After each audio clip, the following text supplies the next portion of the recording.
We are ranking the most common self-defense tactics from best to worst. Came up with this idea because we see so many comments where people say, I would just fill in the blank, right? And what's the first one that comes to mind when someone says, I would just, you know, I would just, that's it, right? Yeah. That's all you gotta do, this is it. Rely on my Glock, right? Gun fu. What if you're at a theme park or a concert where you can't bring your firearm and some drunk guy starts shit with you? Let's talk about a different scenario. Ready? And I want you to pull your gun out if I've already got a gun to your head. Ready? Oh, if you got that right there, then I'm gonna say, it's good knowing you, bud. Nice knowing you, yeah. Have a nice day. So the point is, it's all scenario based. I do like the idea of having an option in mind that's clear in your head because it's hard to think in these situations. Your adrenaline is pumping. And you have like a split second to react. So it's nice knowing that, okay, I have something that is like a game plan, but what you need to be able to do is adapt on the fly. So the next one that comes to mind for me is groin kicks. People always say, oh, just kick them in the groin. Most people are gonna stand a little bit bladed unless they're in your face like this, in which case it may work, right? But if it's a street fight scenario where it's like mutual agreement, or we've gotten to the point where it is a little squared up, it's gonna be kind of hard for Ant. Yeah, it's gonna be kind of hard for Ant or for me to hit that groin kick. Where are you going? Right? Whoop, and then he grabbed my leg, and then I'm down, and then he's got the groin kick on that side, right? Muay Thai. Blob.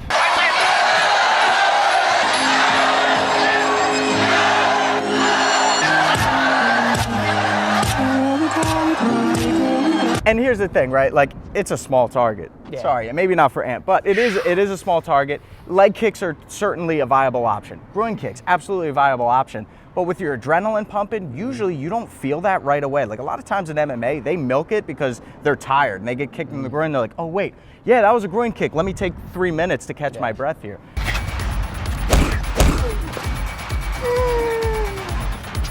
In a street fight scenario, or when there's an attacker, or if they've got drugs and meth pumping through their veins, a groin kick isn't going to stop them necessarily. So I don't want you to rely on just the groin kick. You may have to follow up with things like palm strike to the nose, right? Jam their nose bone into their brain. You ever hear that myth? I love that one. That one's great. Yeah, because boom, it goes, and it's going to go right through the back of your head, right? It's going to boom, nose. You're going to see this big old bone through the back of your head. Anyway, sorry, not every country understands sarcasm. We got to have a little asterisk. So this is all sarcasm, by the way, guys. So palm strike to the nose, absolutely, right? Palm strikes over punches, a lot of people will say, is because you're not going to break your hand as likely. Hard parts to soft parts is like an easy rule of thumb to think about. So absolutely, I can hurt Ant. What's kind of like our primal reaction, similar to a palm strike, is a punch, and that's probably the most common one that you're going to see. Ant's signature move here is that haymaker, that overhand punch.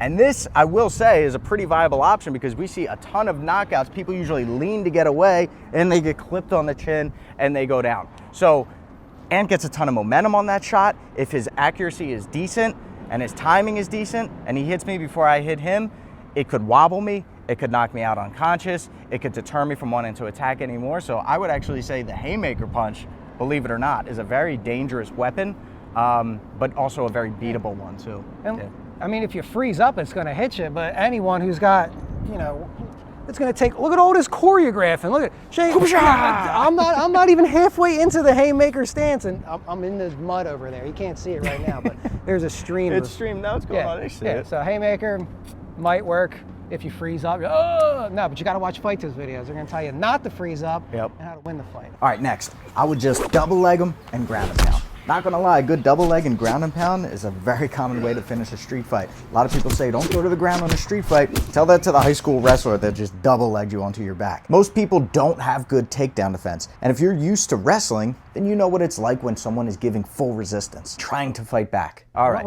Is this the last one? We got two more. Before we get to those next two, just want to take a quick second to tell you about a program that Ant and I have been working on to keep good people safer in this world. We've got a program available now on Magnus for just $7 a month on Magnus Light, the price of a beer at the bar. Skip the beer, join Magnus Light, and be that much safer. Okay. Joint locks, right? Joint locks, a lot of traditional Aikido, even jiu-jitsu practitioners. Now, a joint lock is a very vague, broad term for, we could be talking about wrist, small joint manipulation, it could be elbow, it could be shoulder locks, it could be knee, ankle.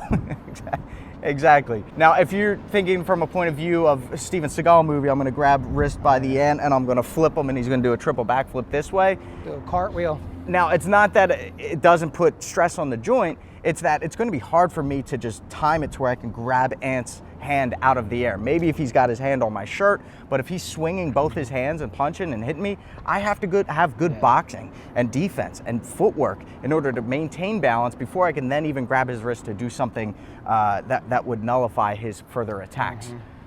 The final one is just run away. I would just run away. Now, this is one that I've, go ahead. No, take number one tip. Yeah, I love it. I'm Shane, man. I love this one, yeah.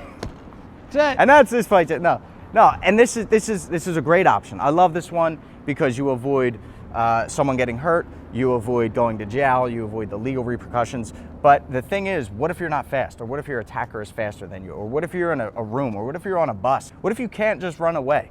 And that's why the point of this video is to say, you can't just rely on any one option. You have to identify as a fighter, you have to identify as confident, you have to train for these scenarios, and you have to take all of these. If we were to rank these, it would probably go something like this. Now, before you get upset by this list and make a fuss about it all over Reddit, what I mean by this is if you were to just choose one, if you were to just choose a double leg and ground and pound, I think you're gonna have good results if you're practicing that with someone. If you commit to an overhand punch, I think you're gonna get good results with that. If you're relying on weapons like a gun, how well are you practicing your draw?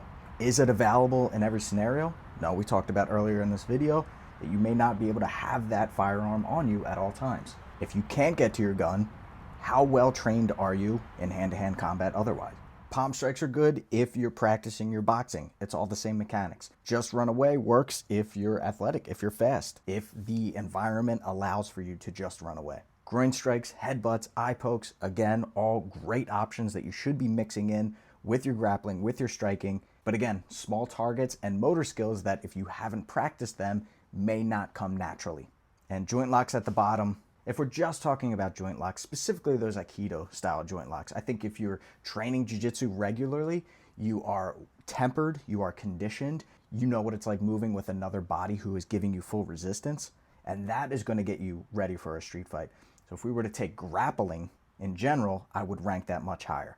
Boxing in general, I would rank that much higher. Muay Thai, I would rank that much higher. And then mix all of those together through a self-defense lens so that you are using dirty fight techniques, impromptu weapons, using your environment to your advantage, and things of that nature. The real answer is all of them. Now, we've created a very simple concept, something that in a moment where someone's got a weapon pulled on you or someone is threatening to attack you, you have a split second to make a decision. Now that decision, I will say, should be made now while you're safe in your home watching this video.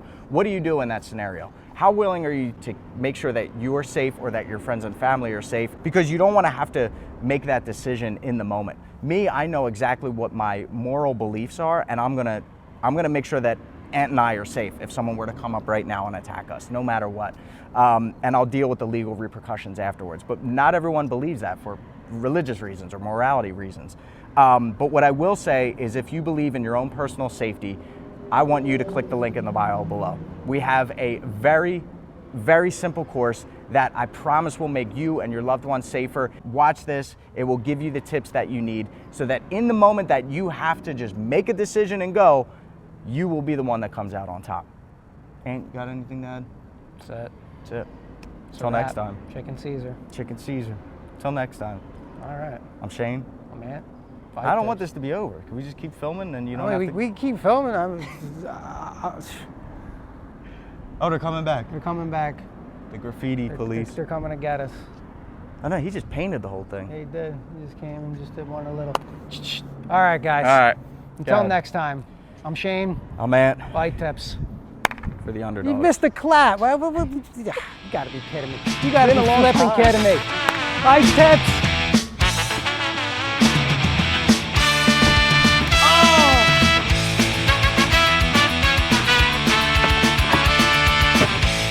My name is Hunter Lamb.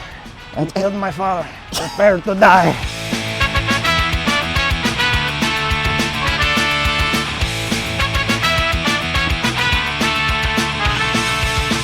Yep.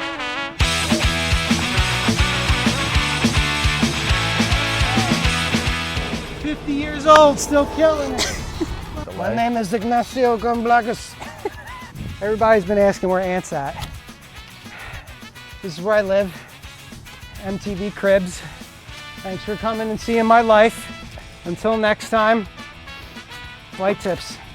Goodbye. Is this where the magic That's happens? $10,000 a month. Los Angeles. All ready for this? Flight tips, fans? Going down for you. All right, 3, 2, 1.